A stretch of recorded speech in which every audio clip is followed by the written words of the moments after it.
Je m'appelle Jacques Pierre, je viens d'écrire un livre qui s'appelle Les trois coups et moteur. Les trois coups théâtre, moteur le cinéma ou la télévision, édité par l'INA et l'Harmattan. Dans le livre, je parle avec beaucoup de détails de ma carrière d'acteur, puis de metteur en scène, aussi bien au théâtre qu'au cinéma et à la télévision. Et je parle aussi de mes rencontres avec de très grands personnages. Pourquoi ce livre ?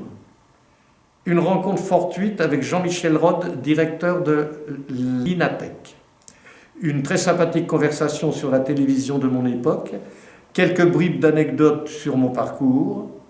Puis Jean-Michel Rode m'a présenté Denis Maréchal, chargé de mission à la diffusion scientifique.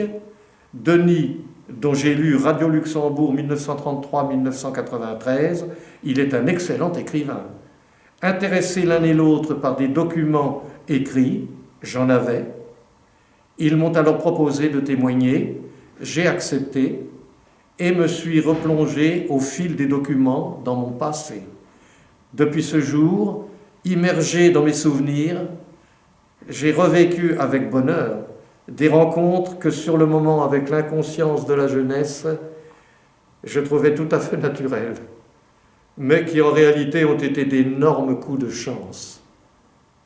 À travers tous ces documents, j'ai souhaité rendre hommage à mes maîtres de théâtre, nés pour certains à la fin du XIXe siècle et que j'ai eu parfois le privilège d'engager.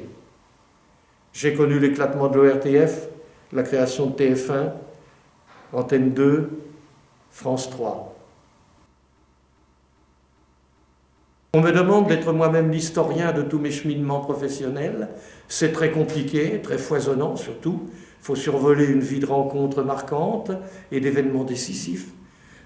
On dit « j'ai gardé en mémoire », comme on met quelque chose en tas dans un coin du grenier.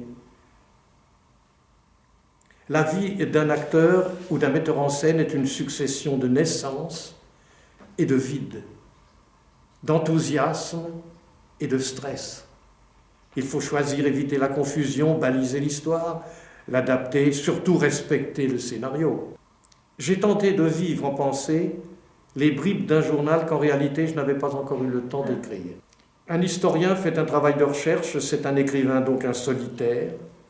Un metteur en scène est très entouré, très assisté même, et c'est surtout un homme très occupé.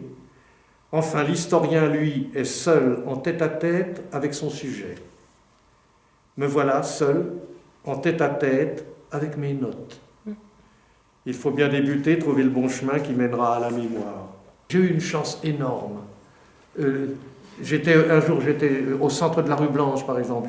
Il y avait un bistrot à côté, où quand on n'avait pas de cours, hop, on était tous ensemble là, avec Annie Girardot, avec Belmondo, avec tout le monde. Bon.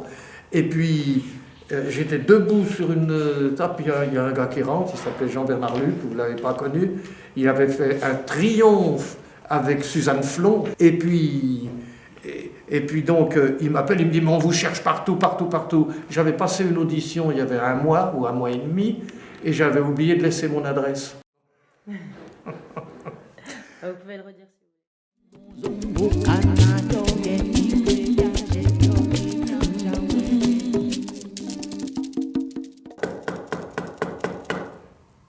Après ces coups, le brouhaha dans la salle s'estompe petit à petit, la lumière de la salle s'éteint doucement, le silence s'installe.